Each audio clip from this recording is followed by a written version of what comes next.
तो हाँ जी, क्या हाल है? उम्मीद करता हूँ बहुत अच्छे। खैर, तो अब ट्रायल बैलेंस तक की बातें हो चुकी थी। आज हमें करना है एक नया चैप्टर शुरू। कौन सा? Depreciation accounting. मान के चलो क्लास 11th का काफी हद तक एक सबसे ज्यादा टिपिकल चैप्टर माना जाता है, लेकिन जिसको आसान बनाने का काम आज करने वाले हैं हम लोग। बड़े ही सिस्टमैटिक वे में डेप्रिसिएशन अकाउंटिंग को करेंगे, जिसके अंदर थोड़ी बहुत टिपिकल बातें हैं, थोड़ी बहुत मुश्किल बातें हैं, लेकिन उन्हें हिस्सों के अंदर कवर करेंगे। टोटल 5-6 पार्ट्स बनाएंगे डेप्रिसिएशन के, वन बाय वन सारी की सारी चीजों को बारी बारी से कवर करके चलेंगे। ये जो पहला हिस्सा है इंट्रोडक्टरी पार्ट रहने वाला है, जिसके अंदर सभी बेसिक बातें की डेप्रिसिएशन का मीनिंग क्या है, क्यों लगता है, किन पे लगता है, यानी किस तरह की चीजों पर आपको डेप्रिसिएशन चार्ज करके चलना है और किन पे डेप्रिसिएशन नहीं लगाया जाता। और डेप्रिसिएशन चैप्टर पढ़ने से पहले ऐसा नहीं है कि ये टर्मिनोलॉजी हम पहली बार सुन रहे हैं, अब से पहले भी हमने सुनी हुई है, और नहीं भी सुनी तो हम तो बिल्कुल फ्रॉम द स्क्रैच ही बात करेंगे, क्योंकि ये पार्ट 1 है, सबसे पहला हिस्सा। तो सबसे पहले बहुत ज्यादा बेसिक मीनिंग से बातों की शुरुआत करेंगे कि मानो कि पहले डेप्रिसिएशन पढ़ा ही ना हो। तो चलिए प्रेम से बोले राधे राधे, और इसी के साथ आओ जरा करें डेप्रिसिएशन का श्री गणेश। तो सबसे पहले डेप्रिसिएशन का मीनिंग पढ़ना है जी हमें, कि डेप्रिसिएशन का मतलब क्या होता है। तो डेप्रिसिएशन का मतलब होता है मेरे बाबू, कोई भी हम एसेट खरीदते हैं, हमने कोई भी मोबाइल फोन खरीदा, हमने कोई भी मशीन खरीदी, हमने कोई भी फर्नीचर खरीदा, तो क्या वो जैसा नया नवेला होता है, वक्त के साथ जैसे जैसे हम उसे इस्तेमाल करते हैं उसमें घिसावट आती है, वो पुराना होता चला जाता है, उसमें स्क्रैचेस लगते हैं, उसकी प्रोडक्शन कैपेसिटी, उसकी एफिशिएंसी में भी क्या टाइम के साथ में इंक्रीमेंट आती है, या उसकी कैपेसिटी जो की है वो इंक्रीज होती है या डिक्रीज होती है? तो जवाब है सर जी डिक्रीज होती है हमेशा। तो देखो, आमतौर पर जो एक ह्यूमन स्किल्स हैं वो तो वक्त के साथ में बढ़ती हैं। जितना ज्यादा आप पढ़ाई करोगे, जितना ज्यादा आप लेक्चर्स देखोगे, आपकी स्किल्स बढ़ेगी। लेकिन ये जो हमारे बिजनेस के अंदर इस्तेमाल किए जाने वाले एसेट्स होते हैं, ये तो वक्त के साथ जैसे जैसे आप इस्तेमाल करते हो तो इनकी कैपेसिटी आपकी गिरनी शुरू हो जाती है। अगर मैं डेप्रिसिएशन के मीनिंग की बात करूं तो decrease in a value of assets, वक्त के साथ आप चीजों को इस्तेमाल करते हो, और ये चीजों के इस्तेमाल करने की वजह से, जैसे कि अच्छे शब्दों में अगर हम कुछ कहें तो उसे कहेंगे हम यूसेज, कि वक्त के साथ में हम चीजों को इस्तेमाल करते हैं, पुराने होते हैं, और सेकंड हैंड चीजों की वैल्यू तो कमी होती है, ये आप जानते हो बहुत अच्छे से। मतलब ये कोई नई और कोई कॉम्प्लिकेटेड बात नहीं कर रहे हम लोग कि हाँ भाई चीज पुरानी हो जाएगी तो सेकंड हैंड चीजों की तो वैल्यू कम ही होती है। हालांकि यहां पर जो डेप्रिसिएशन का मीनिंग है वो थोड़ा सा ज्यादा है। ऐसा नहीं है कि हाँ भाई एसेट्स की वैल्यू गिर रही है इस्तेमाल की वजह से तो ही हम उसे डेप्रिसिएशन कहेंगे। अगर आपने कोई मशीन खरीदी, कोई किसी एक सोफिस्टिकेटेड टेक्नोलॉजी की मशीन खरीदी, और मशीन खरीदने के बाद में आपने उसे इस्तेमाल ही नहीं किया, तो क्या तब भी उसकी वैल्यू में कमी आ जाएगी? आ जाएगी। तो हाँ जी बिल्कुल आ जाएगी। अगर आप कोई मोबाइल फोन खरीदो, उसे सील पैक रखो, उसे इस्तेमाल भी ना करो, और 3 साल तक 2 साल तक सोफिस्टिकेटेड एक टाइम पीरियड तक उसे इस्तेमाल ना करो, तो क्या वक्त के साथ में उसकी वैल्यू में खुद ही खुद कमी आ जाएगी? तो यस आ जाएगी, क्योंकि मार्केट में रोज रोज नई नई टेक्नोलॉजी आती जा रही है। तो ऐसे में जैसे जैसे वक्त बीतता जाएगा तो आपका जो पर्टिकुलर प्रोडक्ट होगा वो टेक्नोलॉजिकली डिग्रेड कहलाएगा मार्केट के अंदर। इस चीज को कहते हैं हम ऑब्सोलिसेंस। ऑब्सोलिसेंस का मतलब क्या होता है? टेक्नोलॉजिकली कोई चीज डिग्रेड हो जाना। तो ऐसा नहीं है कि बेसिकली आप कहीं नीचे गए हो, बल्कि दुनिया आगे बढ़ गई है। तो बेसिकली आपकी जो एग्जिस्टिंग टेक्नोलॉजी है कुछ वक्त बाद डिग्रेड हो जाएगी। तो वक्त के साथ में आप भी अपनी स्किल्स बढ़ाते रहो, ध्यान रखना अपनी काबिलियत बढ़ाते रहो। अगर जो आप आज हो अगर वो ही बने रहोगे तो technologically, academically, knowledge wise degrade हो जाओगे आप भी वक्त के साथ। तो मुद्दे की बात यही है कि जो हम कोई भी एक मशीन खरीदते हैं एग्जिस्टिंग टेक्नोलॉजी की, तो वक्त के साथ वो पुरानी ही हो जाती है, तो उसकी वैल्यू में गिरावट आनी ही आनी है। और अगर कुछ भी नहीं होगा तो देखो वक्त के बीत जाने के साथ इस चीज को हम पैसेज ऑफ टाइम भी कह सकते हैं। क्या कह सकते हैं sir ji? Passage of time. क्या होता है पैसेज ऑफ टाइम? तो पैसेज ऑफ टाइम मतलब वक्त का बीत जाना, कि अगर कुछ भी नहीं होगा, टाइम भी बीत जाएगा, तो भी हम उस चीज को डेप्रिसिएशन की कैटेगरी के अंदर डालते हैं। इसी चीज को हम एफ्लैक्स ऑफ टाइम भी कहते हैं। एफ्लैक्स ऑफ टाइम यानी टाइम के बीत जाने को हम डेप्रिसिएशन बोल दिया करते हैं। तो ये है सबसे पहले बहुत ज्यादा बेसिक सी डेप्रिसिएशन की बात। इसके अलावा डेप्रिसिएशन कौन कौन सी चीजों पर चार्ज किया जाता है, तो इस बात को जरा कान खोल के सुन लीजिएगा। तो पहली बात तो डेप्रिसिएशन के कंसर्न में हम सिर्फ एसेट्स की बात करने वाले हैं, कोई भी लायबिलिटी की बातें नहीं होंगी, सिर्फ और सिर्फ एसेट्स की बातें होंगी। और कौन से एसेट्स की बातें होंगी? तो जो टेंजिबल नेचर के होते हैं, हमारे टेंजिबल नेचर के कौन कौन से होते हैं वह भी बात करते हैं। टेंजिबल नेचर के फिक्स एसेट होते हैं, और फिक्स एसेट कौन से होते हैं? जो हमें बहुत लंबे वक्त तक फायदा पहुंचाते हैं वो होते हैं। इसके अलावा किन पर डेप्रिसिएशन चार्ज नहीं किया जाता? तो सबसे पहली बात तो जो कम वक्त के लिए आपको फायदा देते हैं, हमारे करंट एसेट्स, उन पर डेप्रिसिएशन चार्ज नहीं करके चलोगे आप। या फिर इसके अलावा अगर फिक्स एसेट है लेकिन इंटेंजिबल नेचर के हैं, फिक्स एसेट हैं लेकिन इंटेंजिबल नेचर के हैं, तो उनके ऊपर भी आप डेप्रिसिएशन की बातें नहीं करते। एग्जांपल के साथ बात कर लेता हूं तो बात बेहतर तरीके से समझ में आएगी। तो टेंजिबल फिक्स एसेट्स जैसे कि हमारी मशीन, मोस्ट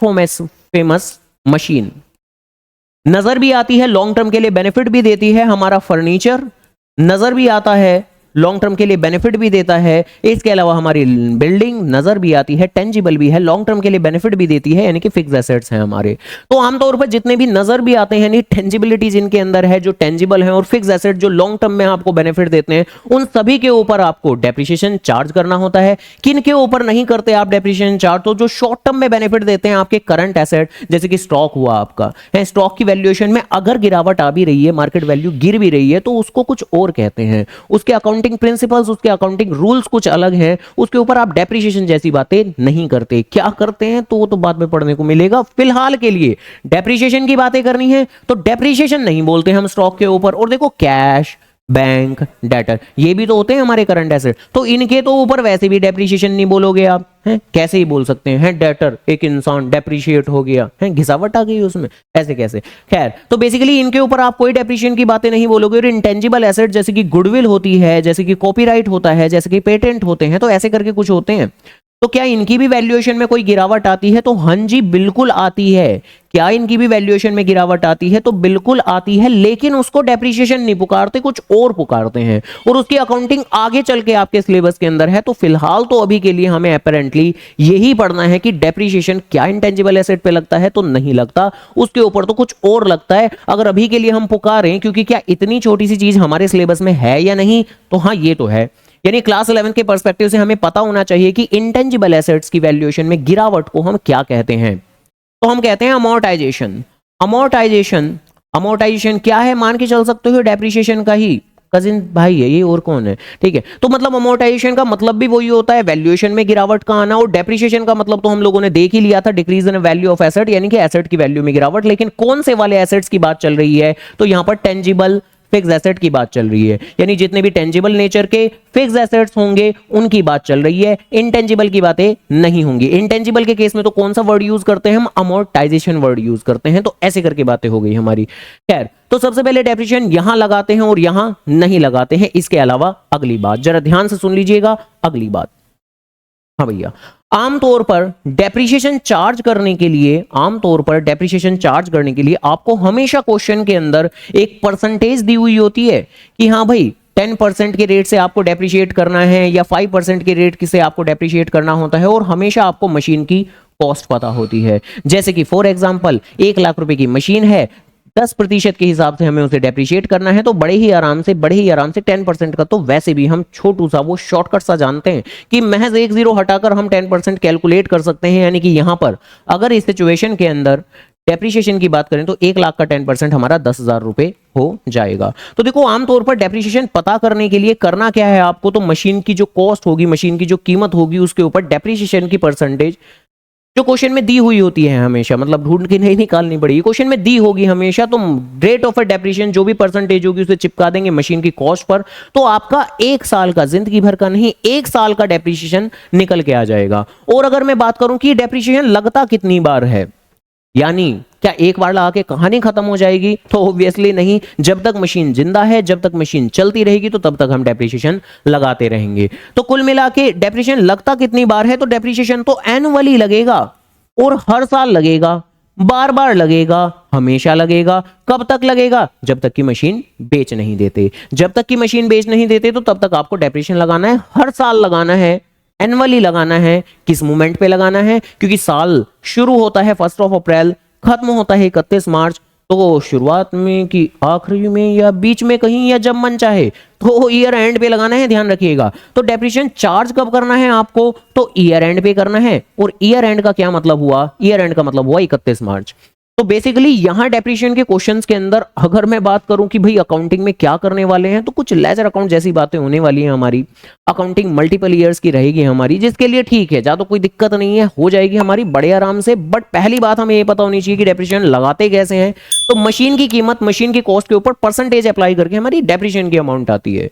अगली बात की डेप्रिसिएशन लगाना कितनी बार है आपको, तो भैया जब तक मशीन जिंदा है, जिंदा है मतलब जब तक आपके बिजनेस में है, जब तक आप बेच नहीं देते, तब तक आपको हर साल डेप्रिसिएशन चार्ज करना है।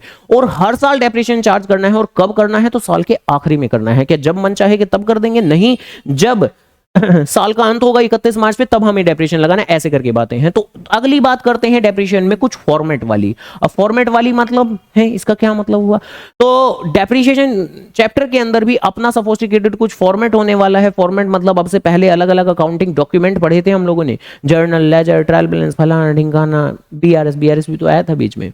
तो सबके अपने फॉर्मेट होते हैं। तो डेप्रिसिएशन चैप्टर में भी क्या कोई नया फॉर्मेट आने वाला है, तो नहीं, बिल्कुल नहीं, कोई नया फॉर्मेट नहीं पढ़ने वाले हम, क्योंकि इसमें कुछ पुरानी बात बोलने वाले हैं हम। अगर बात बोलूं कि क्या, तो यहां इस चैप्टर के अंदर जर्नल होगा या लेजर होगा, तो लेजर होगा, आमतौर पर हमेशा लेजर ही होगा। और लेजर के नाम पर आपको बनाना क्या है, तो आपको छोटा सा सिर्फ और सिर्फ एक मशीन अकाउंट प्रिपेयर करना है, बस छोटा सा है। और ये क्या है, ये लेजर अकाउंट है। अब लेजर अकाउंट है तो लेजर अकाउंट का फॉर्मेट हम लोग प्रिपेयर करते हैं, जहां डेट पर्टिकुलर अमाउंट, मन चाहो तो जेएफ का कॉलम बना लो, और नहीं भी बनाओगे तो भी काम चल जाएगा। तो जेएफ का कॉलम अगर आपको बनाना है तो यहां पर वो छोटू सा कॉलम बना सकते हो, नहीं भी बनाओगे तो भी चलेगा, बल्कि बनाना ही मत, ठीक है जी। बाकी अगर आपके स्कूल के टीचर कह रहे हैं कि ना बनाओ, जरूर बनाओ, तो बना लेना भैया, ठीक है जी। अदरवाइज तो बेसिक सा हमारा यही फॉर्मेट रहेगा कि जिसकी आपकी left hand side debit side और राइट हैंड साइड आपकी क्रेडिट साइड रहेगी। इसके अलावा करना क्या है हमें यहां पर, तो अकाउंटिंग के पॉइंट ऑफ व्यू से नंबर ऑफ ट्रांजैक्शन तो बहुत कम है, यानी कंसेप्चुअली तो नंबर ऑफ ट्रांजैक्शन बहुत कम है। मशीन से रिलेटेड इस दुनिया के अंदर जो जो हो सकता है, जो जो मुमकिन ट्रांजैक्शन है, वो सब सोचनी है और यहां लिखनी है। फिर भी स्टिल डेप्रिसिएशन आमतौर पर बच्चों के लिए कॉम्प्लिकेटेड चीज बन जाती है। कारण यही है कि थोड़ा कम सोचते हैं बच्चे और सुनते थोड़ा और ज्यादा कम है। खैर, तो सुनना भी ज्यादा है, सोचना भी थोड़ा सा ज्यादा है, तो आसान बन जाएगा डेप्रिसिएशन का चैप्टर। तो देखो आमतौर पर कौन कौन सी ट्रांजैक्शन होती है मशीन से रिलेटेड, तो या तो आप कभी भी मशीन को खरीदते हो, या तो आप कभी भी मशीन को खरीदते हो, या फिर आप कभी भी मशीन को बेचते हो। है खरीदने बेचने के अलावा कुछ हो सकता है क्या मशीन के केस में? खरीदेंगे बेचेंगे, खरीदेंगे बेचेंगे, वो यही होने वाला है। हाँ, बीच बीच में कभी कभी डेप्रिसिएशन लगाएंगे, और कब लगाएंगे डेप्रिसिएशन? ईयर एंड पे लगाएंगे डेप्रिसिएशन, यानी साल के अंत पर जितनी भी उस मशीन की वैल्यूएशन में गिरावट आई होगी, तो उसको भी बुक करके चलेंगे, यानी कि रिकॉर्ड करके चलेंगे। अब ये बात तो हम पहले से ही जानते हैं क्या, कि भाई अगर कभी भी हम मशीन को खरीद रहे हैं, तो इससे मशीन का बैलेंस इंक्रीज होगा, तो डेफिनेटली वो ट्रांजैक्शन आपकी डेबिट साइड में रिकॉर्ड की जाएगी। और अगर मशीन के खरीदने की जर्नल एंट्री की बात करूं, तो वो क्या होती है, क्योंकि अगर आपको लेजर को अंडरस्टैंड करना है तो आपको जर्नल एंट्री जरूर पता होनी चाहिए। तो खरीदने के केस में मशीन अकाउंट डेबिट किया जाता है, और बैंक अकाउंट क्रेडिट किया जाता है, क्योंकि मशीन खरीदने से पैसा जाता है। तो बैंक अकाउंट क्रेडिट किया जाता है, तो यही एंट्री मशीन अकाउंट के क्रेडिट साइड, डेबिट साइड में आती है, टू बैंक के नाम से। तो ये बात याद रखनी है हमें कि हमारे इन डेप्रिसिएशन के क्वेश्चंस के अंदर जब जब मशीन खरीदी जाएगी, किसी क्वेश्चन में एक मशीन खरीदी गई, तो एक बार डेबिट साइड में हम टू बैंक दिखाएंगे। अगर 3 मशीन खरीदी गई, तो ये एंट्री हमें 3 बार दिखानी पड़ेगी, ध्यान रखिएगा।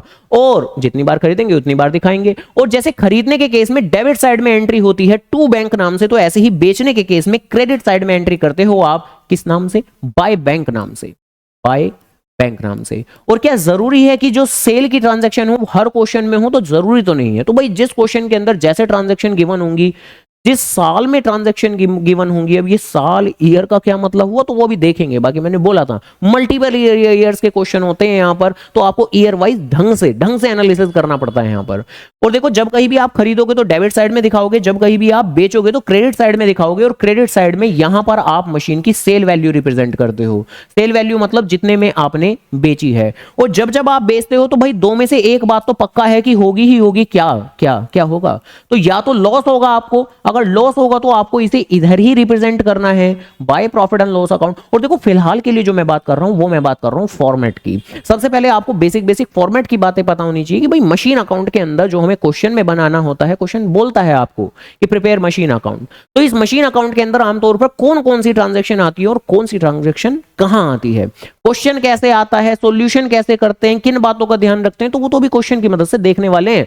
कुछ ऐसा सा क्वेश्चन होता है हमारा, ठीक है जी, ऐसा लंबा चौड़ा सा क्वेश्चन, तो वो तो हम अभी देख ही लेंगे, ठीक है, ज्यादा कोई लंबी चौड़ी बात नहीं है।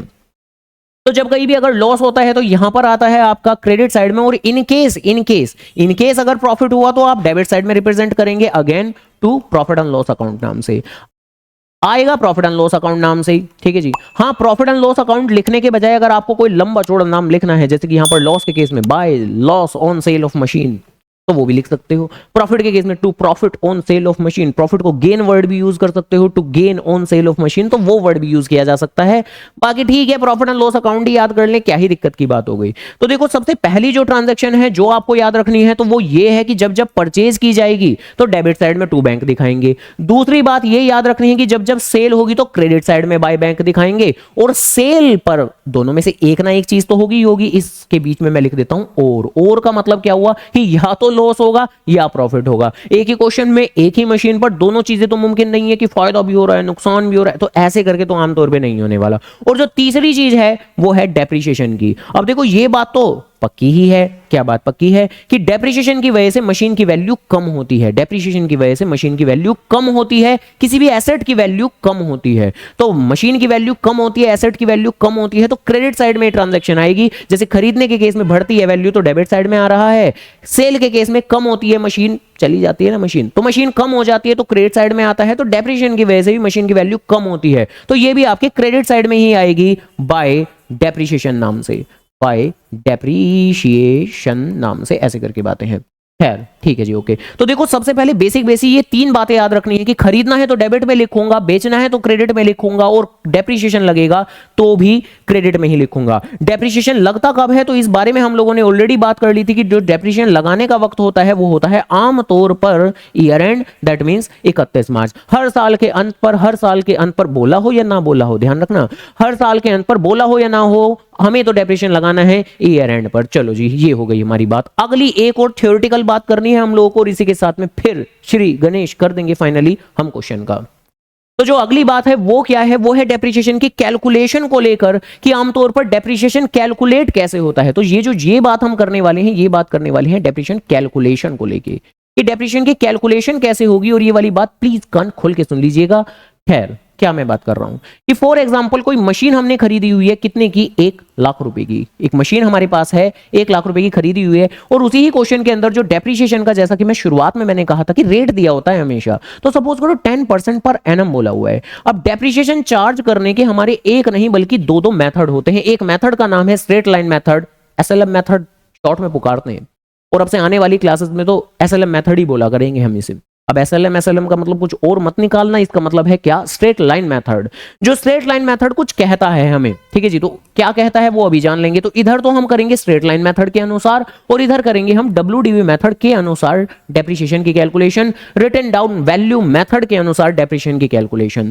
फॉर एग्जांपल कोई मशीन, जैसा कि हम कह रहे थे कि 1 लाख रुपए की है, तो डेप्रिसिएशन हमारा कितना है, 10%। तो सबसे पहले साल में हम डेप्रिसिएशन लगाएंगे, कितना लगाएंगे, ऑब्वियसली 10% लगाएंगे। 10% कहां अप्लाई करूंगा, इसी ही 1 लाख रुपए के ऊपर अप्लाई करूंगा। कितना बनेगा मेरा, 10,000। और जैसा कि हम कह रहे थे कि क्या ये डेप्रिसिएशन लगाने की कहानी 1 साल की है, तो जवाब है ना।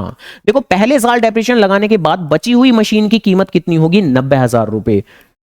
अगले साल फिर से डेप्रिसिएशन लगाऊंगा, भाई डेप्रिसिएशन कोई 1 साल तो लगाया नहीं जाता, वो तो हर साल बारंबार बार बार लगाया जाएगा। तो जो फर्स्ट ईयर का डेप्रिसिएशन था वो ये था हमारा। अब सेकंड ईयर फिर से डेप्रिसिएशन लगाने के लिए चले, तो जो स्ट्रेट लाइन मेथड है वो कहता है कि हर बार आपको डेप्रिसिएशन लगाना है मशीन की ओरिजिनल वैल्यू के ऊपर। यानी डज नॉट मैटर कि आप कौन से साल का डेप्रिसिएशन लगा रहे हो, पहले साल का, दूसरे साल का, या व्हाटएवर तीसरे साल का, आपको तो हर साल करना क्या है, डेप्रिसिएशन चार्ज करने के लिए किसका इस्तेमाल करना है, मशीन की ओरिजिनल कॉस्ट का, दैट मींस सबसे शुरुआती कॉस्ट का। तो अगर बाय चांस आपके दिल में आ रहा हो कि ठीक है सेकंड ईयर में तो डेप्रिसिएशन बची हुई वैल्यू पे लगाएंगे, तो ऐसा नहीं करना है हमें। क्या ऐसा करेंगे हम, क्या ऐसा करना लॉजिकल है? हाँ जी, ऐसा करना लॉजिकल है, लेकिन वो सब कुछ हम WDV मेथड में करने वाले हैं, ध्यान रखिएगा। तो straight line method, SLM method के अंदर तो हर बार जो भी हम डेप्रिसिएशन लगाएंगे मशीन की ओरिजिनल वैल्यू पे लगाएंगे। ओरिजिनल वैल्यू मतलब सबसे शुरुआत वाली वैल्यू जो सबसे टॉप पे बैठी हुई है, जितने में हमने मशीन खरीदी थी। तो हमने मशीन कितने ही खरीदी थी? 10,000 रुपए की। तो डज नॉट मैटर कि ईयर कौन सा चल रहा है। फर्स्ट ईयर में भी इसी 1 लाख का लगाया, सेकंड ईयर में भी उसी ही 1 लाख का 10% अगेन 10,000 लगाएंगे। मशीन की बची हुई कीमत 80,000। थर्ड ईयर में भी जैसे ही डेप्रिसिएशन लगाएंगे तो उसी ही ओरिजिनल कॉस्ट ऑफ मशीन का 1 लाख का 10% 10,000 लगाएंगे, एंड सो ऑन। ये प्रोसेस चलता रहेगा, ये प्रोसेस चलता रहेगा जब तक कि मशीन को बेचना दें या फिर मशीन की कीमत 0 ना हो जाए, तो ये प्रोसेस चलता रहेगा। तो मेनली स्ट्रेट लाइन मेथड में हम सीखते यही है कि हाँ भाई, हर साल जो भी आपको डेप्रिसिएशन कैलकुलेट करना है वो हर बार लगाना कहां है? ओरिजिनल वैल्यू के ऊपर, सबसे शुरुआती वैल्यू के ऊपर। लेकिन WDV मेथड के अंदर क्या है, हल्का फुल्का सा तो अंदाजा भी लगा गए होंगे कि क्या करते हैं हम। तो यहां पर तो जो डेप्रिसिएशन हम लगाएंगे वो लगाएंगे बची हुई कीमत पर। जैसे पहले साल के अंदर तो ठीक है, 1 लाख के ऊपर 10% 10,000 रुपए लगा देंगे हम लोग, कोई दिक्कत नहीं है, कोई परेशानी नहीं है। बची कीमत कितनी? 90,000 रुपए की। तो जो सेकंड ईयर में अब हम डेप्रिसिएशन लगाएंगे, सेकंड ईयर में हम डेप्रिसिएशन लगाएंगे तो वो बेसिकली अब बची हुई कीमत, दैट मींस 90,000 के ऊपर लगाएंगे। जैसा कि हम यहां कह रहे थे कि क्या 90 के ऊपर लगेगा, तो जवाब है ना, ना, वो वहां लगता है। ठीक है जी, तो ये वहां लगता है बची हुई कीमत पर, यहां पर तो ओरिजिनल कॉस्ट पे लगता है, वहां बची हुई कीमत। और जो बची हुई कीमत उसे इंग्लिश में, अकाउंटिंग दुनिया में क्या कहते हैं? तो उसे कहते हैं WDV। उसे कहते हैं WDV, रिटन डाउन वैल्यू। जैसे क्या यहां पर ये 1 लाख तो क्या है? ये तो ओरिजिनल कॉस्ट है। ये 90,000 क्या है? तो ये WDV है। बट क्योंकि हम WDV मेथड नहीं कर रहे थे तो हमने इसके ऊपर डेप्रिसिएशन कैलकुलेट नहीं किया। अगर मैं बात करूं ये 80,000 क्या है? तो ये है WDV। तो ऐसा नहीं है कि SLM मेथड है तो इसमें कुछ WDV नहीं है। WDV तो होती ही है हर जगह। WDV का मतलब होता है बची हुई कीमत। ये 70,000 क्या है? ये भी है WDV, लेकिन इसके ऊपर डेप्रिसिएशन नहीं लगाऊंगा मैं, क्योंकि मैं स्ट्रेट लाइन मेथड कर रहा हूं। ऐसे करके बातें हैं। यहां पर WDV पे लगाऊंगा मैं, यानी कि 90,000 का 10% जो हो जाएगा मेरा 9,000 रुपए। बची हुई कीमत कितनी? 81,000। और फिर से अगर थर्ड ईयर का डेप्रिसिएशन लगाऊंगा मैं तो एक बार फिर बची हुई कीमत जो कि होगी हमारी 81,000, तो उसका 10% 8100। तो अकॉर्डिंगली हमारा निकल के आ जाएगा क्या क्या क्या क्या, जितना भी आए, कितना आएगा? 72,900 एंड सो ऑन, ऐसे ही चलता रहेगा। तो देखो ये है बेसिक सा हमारा SLM वर्सेस WDV। बाकी तो 1 बाय 1 पढ़ना है हमें।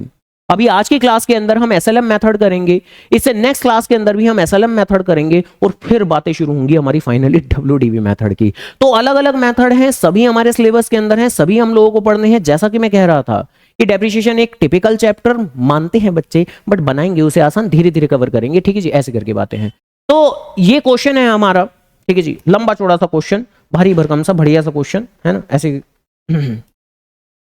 क्वेश्चन के अंदर हमेशा खूब सारी इंफॉर्मेशन दी हुई होती है कि हाँ भाई फलां डेट पर आपने कोई मशीन खरीदी है, किसी दूसरे डेट पर आपने मशीन बेची है, किसी तीसरे डेट पर फिर से मशीन खरीद ली है। यानी होंगी तो मशीन की या तो खरीदने की बातें या बेचने की बातें। हाँ, ये खरीदने बेचने के बीच में हमें एक बात जरूर अच्छे से याद रखनी है, क्या कि हर साल के आखिरी में डेप्रिसिएशन लगाना नहीं भूलना है हमें।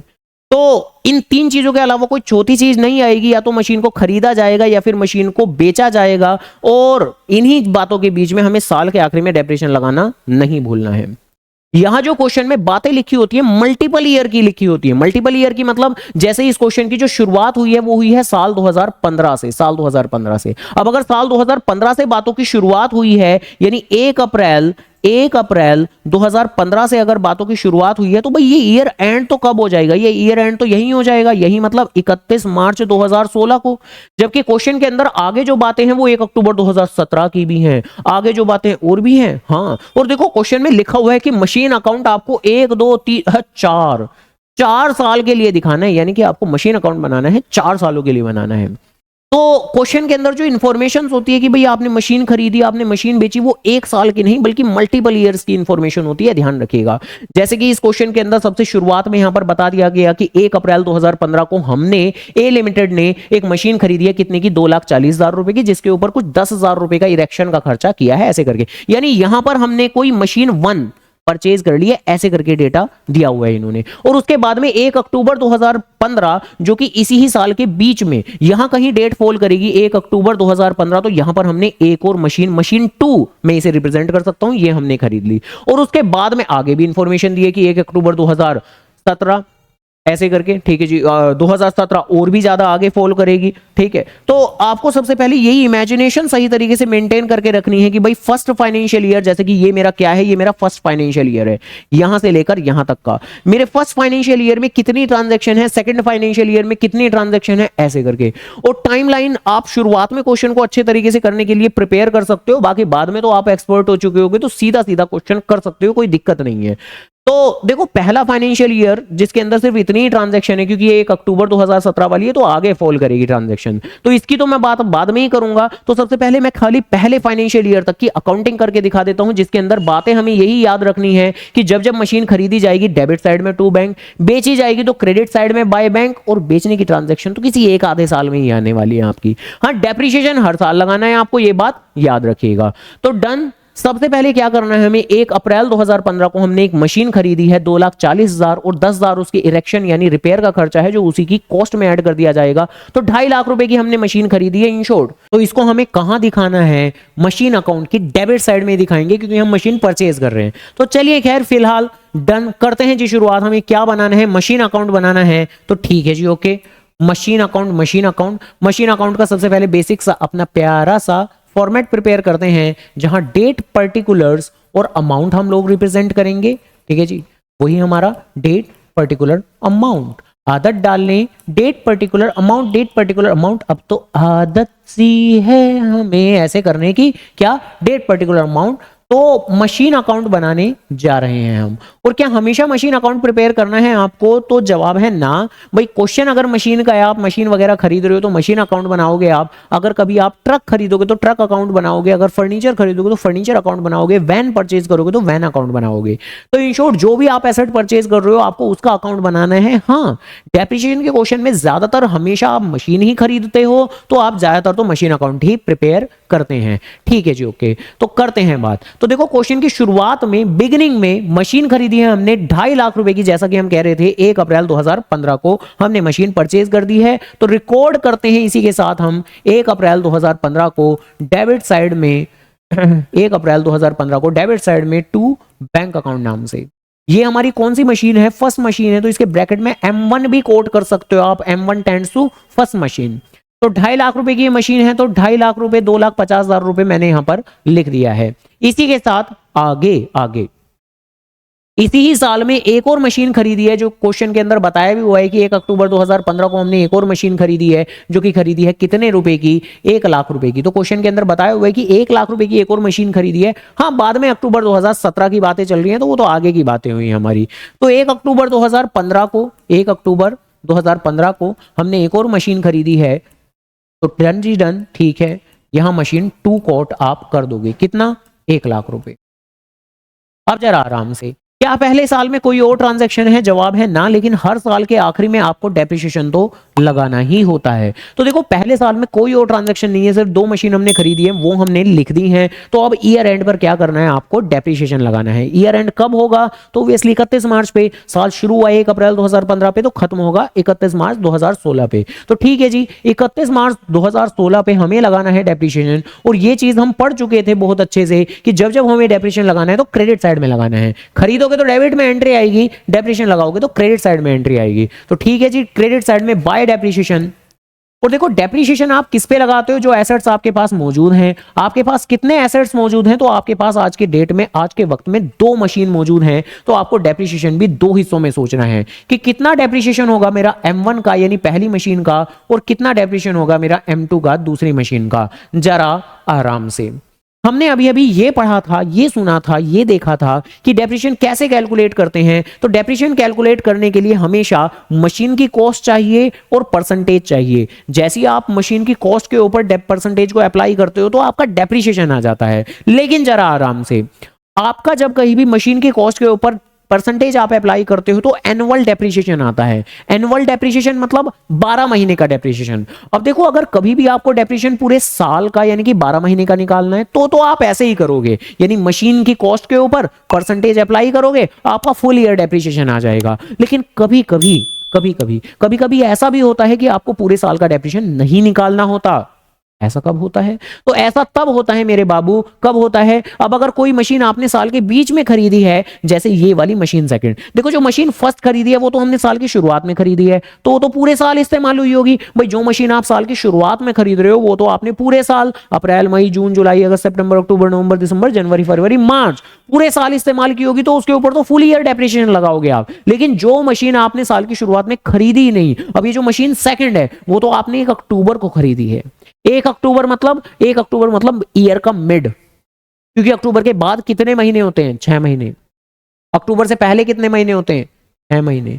काउंट कर सकते हो आप। 1 अक्टूबर को आपने मशीन खरीदी है तो पहला महीना अक्टूबर, फिर नवंबर, फिर दिसंबर, फिर जनवरी, फिर फरवरी, फिर मार्च, तो अक्टूबर से लेके मार्च तक होते हैं टोटल 6 महीने। तो आप डेप्रीशिएशन कैसे लगा सकते हो पूरे साल का, जब वो मशीन सिर्फ 6 ही महीने इस्तेमाल हुई है, तो 6 महीने का ही तो डेप्रीशिएशन लगाओगे। भाई अगर कोई मशीन साल की शुरुआत में खरीदी तो फुल ईयर डेप्रीशिएशन लगाओ। अब अगर आप साल के बीच में कहीं खरीद रहे हो तो उस डेट से लेकर ईयर एंड तक का आप डेप्रीशिएशन लगाते हो, आप पूरे साल का डेप्रीशिएशन नहीं लगाते हो। तो बेसिकली पूरे साल का डेप्रीशिएशन कब नहीं लगता? आमतौर पर when ever machine is purchase during the year.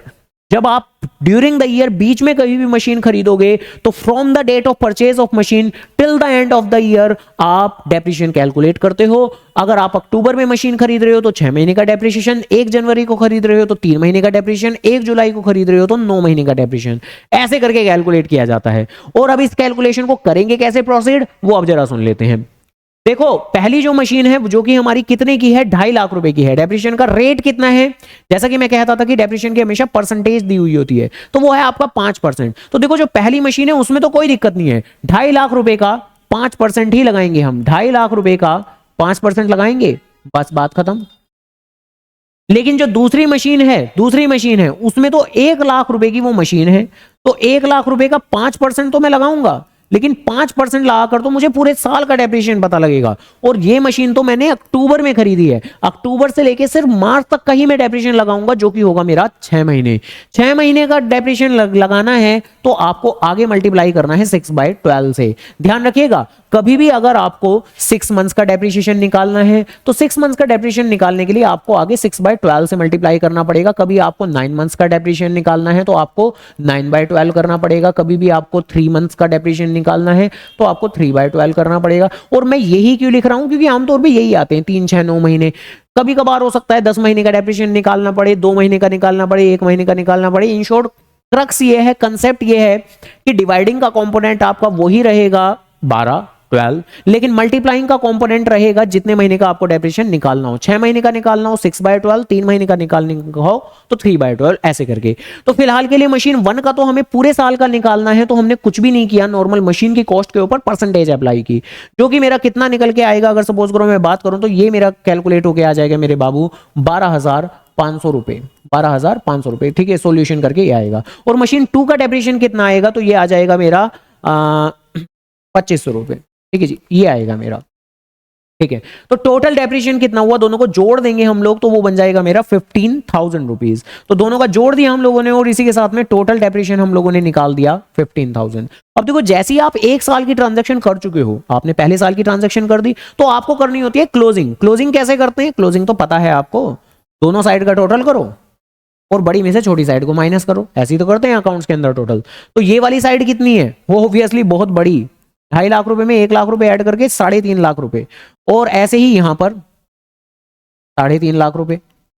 और अब 3.5 लाख रुपए में से ये माइनस करना है हमें, तो और ऑब्वियसली बैलेंसिंग को पुकारते क्या है हम, बाय बैलेंस सीडी। ये बाय बैलेंस सीडी क्या है, एक तरह से मशीन का क्लोजिंग बैलेंस। ये क्या है, एक तरीके से मशीन का क्लोजिंग बैलेंस, यानी कि साल के आखिरी में बचा हुआ बैलेंस। तो 3,50,000 में से माइनस कर देंगे तो होगा मेरा 3,35,000 रुपए। और इस क्लोजिंग बैलेंस को कैरी फॉरवर्ड कर देंगे अगले फाइनेंशियल ईयर के अंदर as a opening balance. Closing balance उधर आया है हमारा, लेकिन ओपनिंग बैलेंस को अगले साल, यानी कि मान के चलिए ये हम रिप्रेजेंट कर रहे हैं, ये मेरा पहला साल था जो मैंने पूरा रिप्रेजेंट कर दिया। अब हम रिप्रेजेंट करेंगे सेकंड फाइनेंशियल ईयर को, जहां सेकंड फाइनेंशियल ईयर के अंदर सबसे पहले हम ओपनिंग बैलेंस रिप्रेजेंट करेंगे, टू बैलेंस बीडी। और सेकंड फाइनेंशियल ईयर की डेट क्या आएगी, 1 अप्रैल, 1 अप्रैल, क्योंकि साल शुरू तो 1 अप्रैल को ही होता है, तो 1 अप्रैल 2016। और सेम फिगर वही 3,35,000 उसको हमने कैरी फॉरवर्ड कर दिया। हर साल का क्लोजिंग बैलेंस अगले साल के ओपनिंग बैलेंस की तरह कैरी फॉरवर्ड कर दिया जाएगा। बाकी ये बातें करते रहेंगे हम लोग। अब सेकंड ईयर जो कि कौन सा है हमारा, साल 2016-17, क्या सेकंड ईयर जो कि है हमारा कौन सा, साल 2016-17, साल 2016-17 जो शुरू होगा 1 अप्रैल 2016 को और खत्म होगा 31 मार्च 2017 को।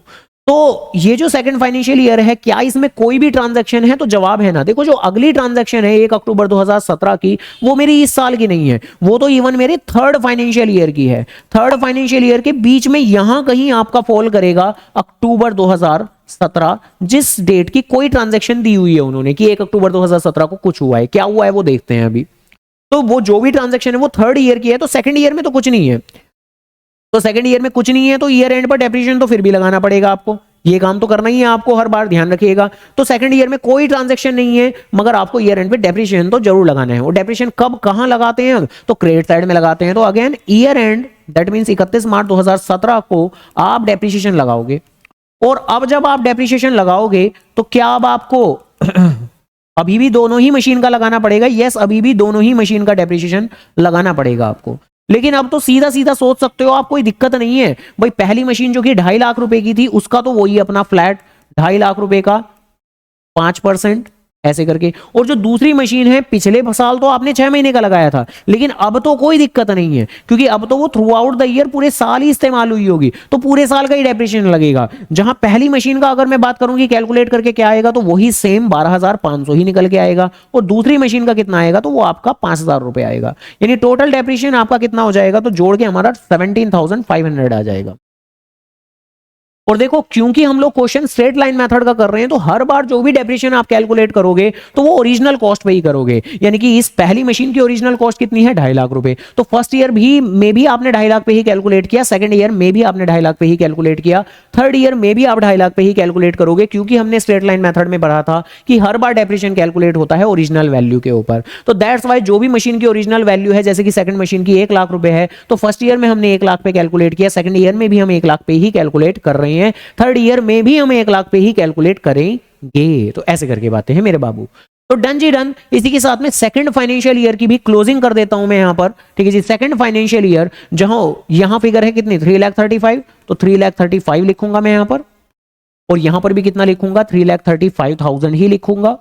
और 3,35,000 में से 17,500 माइनस करके 3,17,500, ये कहां से आया, माइनस करके आया है, ठीक है जी, क्योंकि बैलेंसिंग में यही करते हैं। तो 31 मार्च 2017 को सेकंड फाइनेंशियल ईयर की भी फाइनली हमारी क्लोजिंग हुई। और जैसा कि हम जानते हैं कि सेकंड फाइनेंशियल ईयर की क्लोजिंग को अब थर्ड फाइनेंशियल ईयर के ओपनिंग पे मैं लेके जाऊंगा। तो पेज मेरा फुल हो गया है, मैं नेक्स्ट पेज पर इसे कैरी फॉरवर्ड कर रहा हूं। थर्ड फाइनेंशियल ईयर यहां बनाते हैं तीसरे पेज पर, अगले पेज पर। तो यहां बनाने वाले हैं हम थर्ड फाइनेंशियल ईयर। जिस थर्ड फाइनेंशियल ईयर की बिगनिंग कहां से होगी, तो इसकी बिगनिंग होगी मेरी बेसिकली 31 मार्च 2017 पे खत्म हुआ ये, तो 1 अप्रैल 2017 पर ये शुरू होगा। और 1 अप्रैल 2017 के शुरुआत में ओपनिंग बैलेंस में यहां पर दिखाऊंगा टू बैलेंस बीडी नाम से, क्लोजिंग बैलेंस दिखाता हूं सीडी नाम से। क्लोजिंग बैलेंस जो कि होता है वो दिखाया जाता है सीडी नाम से, ओपनिंग बैलेंस दिखता है बीडी नाम से। तो कितना आया था मेरा क्लोजिंग बैलेंस, 3,17,500, तो यहां पर लिखा जाएगा 3,17,500। अब जो थर्ड फाइनेंशियल ईयर में ट्रांजैक्शन हुई है वो हुई क्या है, जरा पढ़ते हैं। 1 अक्टूबर 2017 को जो मशीन खरीदी गई थी 1 अप्रैल 2015 को वाज सोल्ड, उसे बेचा जा रहा है। तो अगर मैं बात करूं कि यहां अक्टूबर 17 को हुआ क्या है, तो यहां अक्टूबर 2017 को फाइनली सेल की ट्रांजैक्शन आ गई है। तो देखो अक्टूबर 2017 में अगर बात करूं हुआ क्या है, तो सेल हुई है। अब सेल के केस में क्या करते हैं, तो पढ़ा था हम लोगों ने, सेल के केस में बाय बैंक दिखाते हैं सेल वैल्यू के साथ, और प्रॉफिट हुआ है या लॉस दिया हुआ है तो उसे अकॉर्डिंगली दिखाते हैं। लॉस होता है तो इधर रिप्रेजेंट करते हैं, प्रॉफिट होता है तो इधर रिप्रेजेंट करते हैं। अब प्रॉफिट या लॉस क्वेश्चन आपको नहीं बताएगा, प्रॉफिट और लॉस तो आपको कैलकुलेट करना पड़ेगा। सेल वैल्यू जरूर क्वेश्चन बता देता है, जैसे इस क्वेश्चन के अंदर भी बता दिया है कि भाई 1 अक्टूबर 2017 को जो आप मशीन बेच रहे हो वो आपने बेची है कितने में, 1,43,000 रुपीज में, तो ये आपकी सेल वैल्यू है। हाँ, आपके पास आज के वक्त में है कितनी मशीन, तो आपके पास तो 2 मशीन है, तो आप बेच कौन सी रहे हो, तो वो क्वेश्चन ने खुद बता दिया है कि भाई जो मशीन आपने 1 अप्रैल 2015 को खरीदी थी वो आप बेच रहे हो। तो 1 अप्रैल 2015 को आपने कौन सी मशीन खरीदी थी, ऑब्वियसली आपने पहली मशीन खरीदी थी, तो आप M1 बेचने जा रहे हो। तो आप कौन सी मशीन बेच रहे हो? M1 बेच रहे हो। और अब जरा आराम से, क्या आप थर्ड फाइनेंशियल ईयर की बिल्कुल शुरुआत में ही मशीन को बेच रहे हो? ना ना, मशीन तो आप अक्टूबर में बेच रहे हो। तो बेसिकली क्या आपने थर्ड फाइनेंशियल ईयर में भी अप्रैल के महीने में, मई के महीने में, जून, जुलाई, अगस्त, सितंबर के महीने में वो मशीन इस्तेमाल की होगी या नहीं? तो जवाब है हाँ। जब जब आप मशीन इस्तेमाल करोगे तो आपको डेप्रिसिएशन लगाना पड़ेगा। तो ये जो पहली मशीन है, ये आपने शुरुआती 6 महीने के लिए तो इस्तेमाल की होगी, तो इसके ऊपर आपको डेप्रिसिएशन लगाना पड़ेगा। और जैसा कि हम अभी तक कह रहे थे कि डेप्रिसिएशन कब लगाया जाता है, तो डेप्रिसिएशन साल के अंत पे लगाया जाता है। तो क्या अभी भी मैं साल के आखिरी में डेप्रिसिएशन लगाऊंगा? तो जवाब है ना। भाई जो मशीन साल के आखिरी तक गई ही नहीं, अब जब साल के बीच में ही आपने पहले बेच दी, तो डेप्रिसिएशन साल के आखिरी में कैसे लगाओगे? तो आमतौर पर डेप्रिसिएशन आप ईयर एंड पे लगाओगे, लेकिन यहां पर जब आपने बीच में ही मशीन बेच दी, तो इसके केस में तो डेप्रिसिएशन आपको इसी ही मोमेंट पे लगाना पड़ेगा, ध्यान रखिएगा। तो देखो सबसे पहले क्या करने वाले हैं हम लोग, सबसे पहले ये जो मेरी पहली मशीन है जिसकी बेचने की तैयारियां चल रही हैं, तो इसके केस में हम लोग डेप्रिसिएशन लगा देते हैं। तो कब मशीन बेची जा रही है? 1 अक्टूबर 2017 को मशीन बेची जा रही है, तो हम यहां पर डेप्रिसिएशन चार्ज कर देते हैं। सबसे पहले डेप्रिसिएशन चार्ज कर देते हैं। कितना डेप्रिसिएशन लगेगा? M1 का, M1 के ही डेप्रिसिएशन की बात चल रही है हमारी, ध्यान रखिएगा, पहली मशीन के डेप्रिसिएशन की। तो 2.5 लाख रुपए की वो मशीन थी, तो 2.5 लाख रुपए का 5%, ठीक है जी। और इनटू में, क्योंकि 6 महीने का लगाना है सिर्फ और सिर्फ 6 महीने का, क्यों? क्योंकि अप्रैल से लेके सिर्फ 30 सितंबर तक ही वो इस्तेमाल हुई होगी, 6 महीने होते हैं, काउंट करके देख लीजिएगा प्लीज। तो ये हो जाएगा मेरा डेप्रिसिएशन कितना? 6,250 रुपए का। सोल्व करके देख लीजिएगा आप लोग, तो 6,250 रुपए का डेप्रिसिएशन। देन इसके बाद में हम जानते हैं कि सेल के केस में हमेशा यहां पर बाय बैंक लिखते हैं हम, और बाय बैंक किस वैल्यू के साथ में लिखते हैं? तो सेल वैल्यू के साथ में लिखते हैं। सेल वैल्यू तो क्वेश्चन में सीधा सीधा दी हुई थी, ये जो 1,43,000 है ये हमारी कुछ और नहीं बल्कि सेल वैल्यू ही गिवन है। तो डन, इसको तो हम दिखाई देंगे आराम से, 1,43,000। लेकिन अब अनदर इंपॉर्टेंट बात कि प्रॉफिट हुआ है कि लॉस हुआ है? प्रॉफिट हुआ है कि लॉस हुआ है? तो प्रॉफिट लॉस के लिए हमेशा आपको बनाना पड़ता है एक वर्किंग नोट। तो आप डेप्रिसिएशन के क्वेश्चन के अंदर वर्किंग नोट जरूर बनाओगे, और ध्यान रखिएगा ये वर्किंग नोट आपको जरूर बनाना है, इसके मार्क्स होते हैं क्वेश्चन के अंदर। तो क्या करने जा रहे हैं हम? कैलकुलेशन ऑफ प्रॉफिट और loss on sale of a machine. तो प्रॉफिट हुआ है या लॉस हुआ है उसकी कैलकुलेशन करने जा रहे हैं, जो बहुत ही ज्यादा आसान काम है, बहुत ही ज्यादा आसान काम है। आपको करना क्या है? आपको बेसिकली कि मशीन को कितने में बेचा गया है उसको कंपेयर करना है, उसको कंपेयर करना है कि मशीन की आज की डेट की कीमत कितनी है। आपको प्रॉफिट हुआ है या लॉस हुआ है, इसके लिए आपको करना क्या है? तो आपको कंपेयर करना है कि उस मशीन की कीमत कितनी है और उसे बेचा कितने में जा रहा है। भाई अगर ज्यादा में बेचा जा रहा है तो फायदा हो रहा है, कम में बेचा जा रहा है तो नुकसान हो रहा है। अब देखो ये मशीन कितने में बेची जा रही है, ये तो क्वेश्चन ने बताया हुआ है।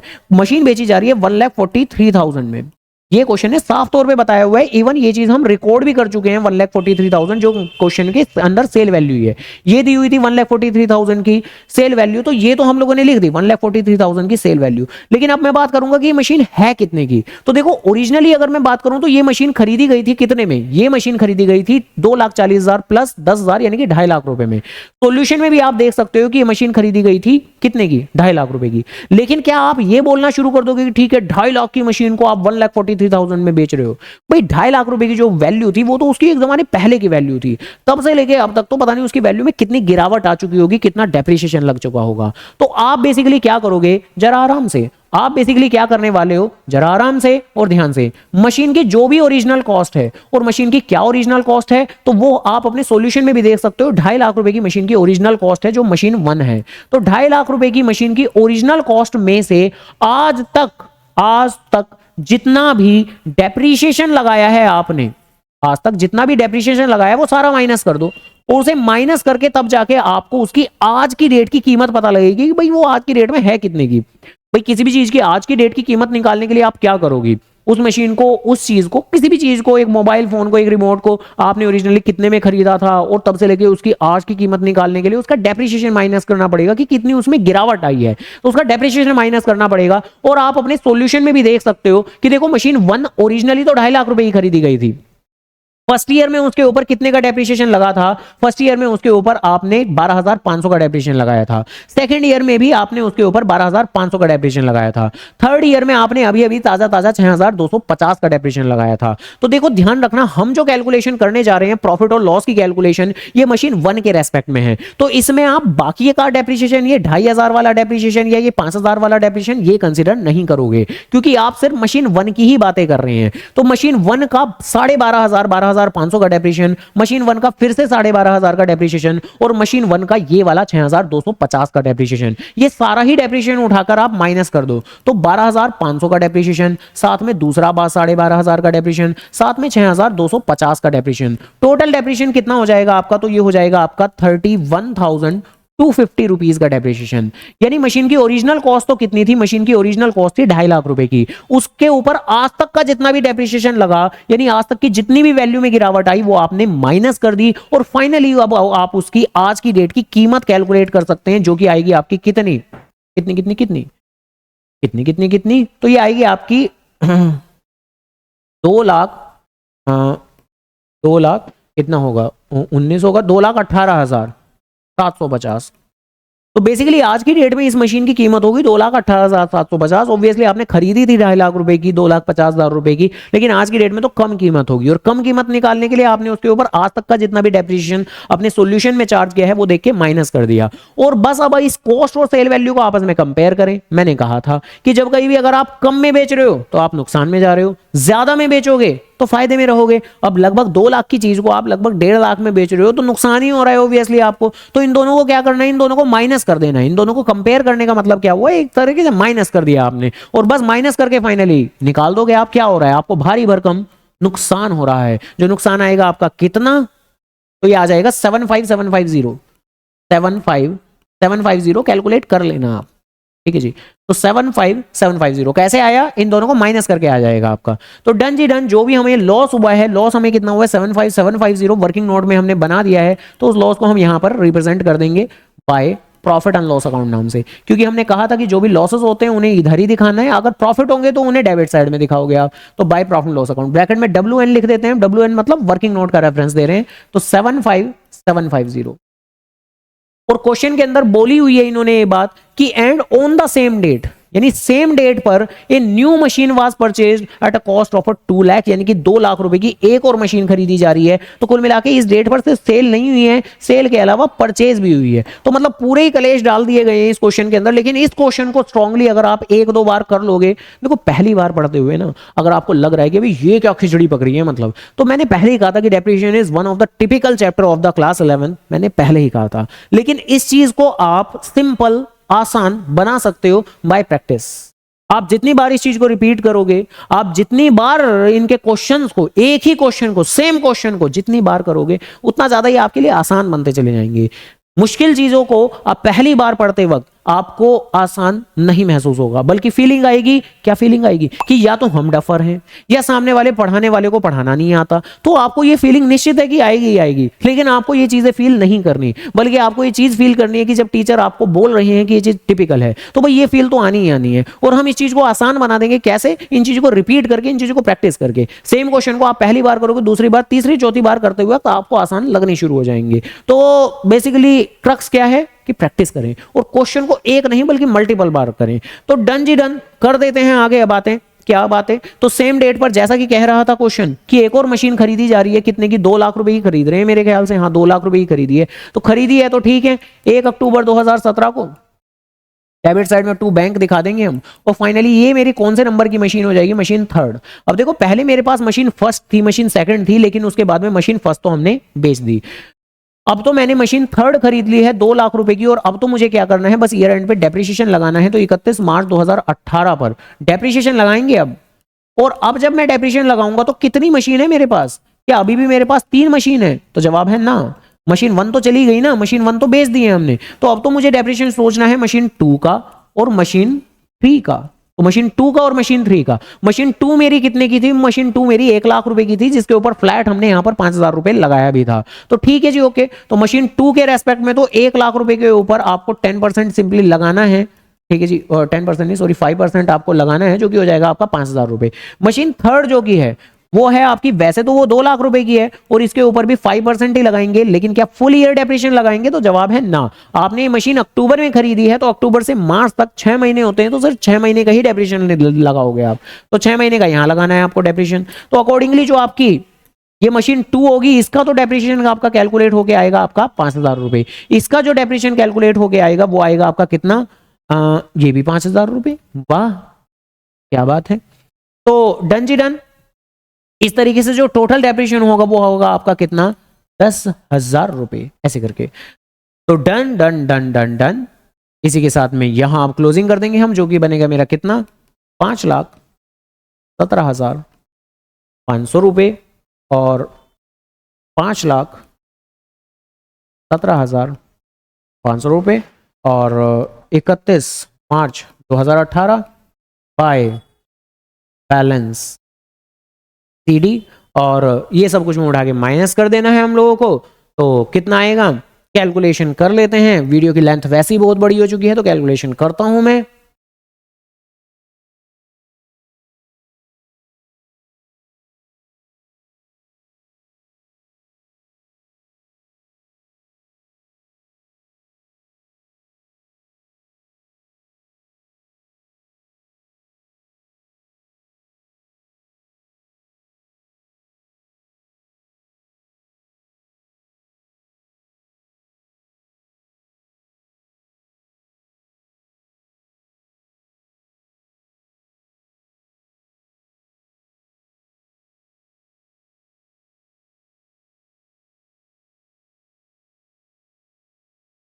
तो कर ली, तो 2,82,500, ठीक है जी। और अकॉर्डिंगली क्लोजिंग बैलेंस को कैरी फॉरवर्ड कर दूंगा अगले साल में। क्या अगला साल भी है? हाँ अगला साल भी है, क्या ही कर सकते हैं। तो क्वेश्चन ने क्योंकि शुरुआत में ही कहा था कि आपको जो अकाउंटिंग करनी है वो 4 फाइनेंशियल ईयर तक की करनी है, तो पहला फाइनेंशियल ईयर हमने बना लिया था, दूसरा फाइनेंशियल ईयर हमने बना लिया था, तीसरे फाइनेंशियल ईयर में तो बहुत ही कलेश हो गई क्योंकि सेल आ गई थी आपकी। लेकिन जो चौथा फाइनेंशियल ईयर है उसमें कुछ नहीं है, क्वेश्चन में कोई ट्रांजैक्शन भी गिवन नहीं है। तो आपको तो सिंपली क्या करना है कि एक तो आपका ये जो क्लोजिंग बैलेंस था इसको हमने कैरी फॉरवर्ड कर दिया एज अ ओपनिंग बैलेंस के तौर पर, और बस अब तो आपको सिंपली डेप्रिसिएशन चार्ज करना है, क्योंकि हमने कहा था कि कुछ भी नहीं हो तो आपको डेप्रिसिएशन तो लगाना ही पड़ता है। तो अब तो 31 मार्च 2019 पर आपको क्या करना है जी, बस डेप्रिसिएशन चार्ज करना है। और अगर डेप्रिसिएशन के बारे में मैं बात करूं तो अब तो आपके पास कितनी मशीन है, सिर्फ 2 ही मशीन है, एक तो मशीन 2 और एक मशीन 3। मशीन 2 का डेप्रिसिएशन कितना है, लास्ट ईयर आपने 5,000 का लगाया था, वो अभी भी 5,000 रहेगा। लेकिन जो मशीन 3 का डेप्रिसिएशन होगा वो लास्ट ईयर तो आपने 6 महीने का लगाया था जिसकी वजह से 5,000 था, लेकिन इस साल तो आप 2 लाख का 5% फ्लैट लगाओगे जो कि आएगा आपका 10,000 रुपए, यानी total depreciation would be what, 15,000 rupees. तो बस इसी के साथ में अब 4th फाइनेंशियल ईयर की भी बात खत्म हुई और 2,82,500 में से 15,000 रुपए माइनस कर देंगे हमने। तो 2,82,500 में से माइनस करना है हमें। तो 31 मार्च 2019 पर फाइनली हमारे चौथे फाइनेंशियल ईयर की क्लोजिंग बैलेंस आ जाएगा कितना, बताओ कितना? तो ये आएगा मेरा 2,67,500। तो ऐसे करके हो गया हमारा। तो देखो एग्रीड की टिपिकल चीज है, मुश्किल चीज है, और स्पेशली कैलकुलेशन के लेके। लेकिन अगर कंसेप्चुअली सारे कंसेप्ट आप ध्यान से बनाएंगे कि भैया डेप्रिसिएशन कहां लगाया जाता है, कहां नहीं लगाया जाता, और चीज को टाइम देना पड़ेगा, मतलब थोड़ी टाइम टेकिंग चीज है। मैंने भी वक्त लिया, लेक्चर में भी वक्त लगता है, ठीक है। तो बेसिकली मैंने वक्त दिया है, तो आप लोगों को तो लगभग कम से कम दुगना वक्त देना पड़ेगा इस चीज के ऊपर, तब जाके ये चीज पकड़ में आ पाएगी, ठीक है। मुश्किल चीज है, कैसे इसे कवर करना है वो मैं बोल चुका हूं कि आपको प्रैक्टिस करनी है, बार बार रिपीट करना है चीजों को। तो डेप्रिसिएशन किन पे लगता है, किन पे नहीं लगता है, डेप्रिसिएशन का मतलब क्या होता है, आमतौर पे किन कारणों से डेप्रिसिएशन लगता है, परसेंटेज अप्लाई करके डेप्रिसिएशन आ पाता है। डेप्रिसिएशन के लिए फॉर्मेट वाइज आइटम तो बस यही होते हैं कि खरीदते हैं तो डेबिट साइड में टू बैंक, बेचते हैं तो क्रेडिट साइड में वाई बैंक, बट क्वेश्चन में दिक्कतें आती हैं। और क्वेश्चन में दिक्कतों का कारण क्या है कि मल्टीपल ईयर्स इन्वॉल्व रहते हैं आपके। इसके अलावा एसएलएम मेथड, डब्ल्यूडीवी मेथड में क्या होता है, जल्दी जो अगले आने वाले पार्ट्स होंगे वो आपके डब्ल्यूडीवी मेथड के होंगे। ये जो आज का पार्ट है वो एसएलएम मेथड का है, नेक्स्ट सक्सीडिंग पार्ट भी एसएलएम मेथड का ही होगा। तो देखो डेप्रिसिएशन टिपिकल चीज है, बट ये पार्ट 1 में आपको थोड़ी दिक्कत लगी होगी, पार्ट 2 के अंदर प्रॉब्लम थोड़ी रिड्यूस हो जाएगी, लेकिन प्रोवाइडेड बशर्ते अगर आप प्रैक्टिस करोगे क्वेश्चन की तब जाके रिड्यूस होगी। खैर, एंड देन उसके बाद में हमने क्वेश्चन प्रैक्टिस कर लिया। और लास्ट चीज, ये जो एक क्वेश्चन है ये वैन वाला क्वेश्चन है, ये आप खुद से ट्राई करें, जिस क्वेश्चन में आपको मशीन अकाउंट नहीं बल्कि वैन अकाउंट प्रिपेयर करना है। मैंने कहा था कि अब जरूरी थोड़ी ना कि हमेशा मशीन अकाउंट ही बने, भाई मशीन खरीदोगे तो मशीन अकाउंट, फर्नीचर खरीदोगे तो फर्नीचर अकाउंट, वैन खरीदोगे वैन अकाउंट। तो ये जो ये क्वेश्चन है ये आप होमवर्क के तौर पर एक बार करके देखें, इसका आंसर 2,12,500 ये आना चाहिए। तो स्क्रीनशॉट ले सकते हैं इस क्वेश्चन का और इस क्वेश्चन को एक बार ट्राई करें खुद से। तो डन, फिलहाल की तो मेरी बात खत्म होती है। अगले आने वाले पार्ट में थोड़ी और इस प्रॉब्लम को आसान बनाने की कोशिश करेंगे, डेप्रिसिएशन को आसान बनाने की कोशिश करेंगे। यही तो हमारा उद्देश्य है, यही तो हम करते हैं। तो चलिए खैर, उम्मीद करता हूं सभी कुछ समझ में आया होगा। तो जैसा ही कहते हैं अकाउंट्स तो अवेलेबल है ही, अकाउंट्स अवेलेबल है, तो okay done, tata bye bye, take care.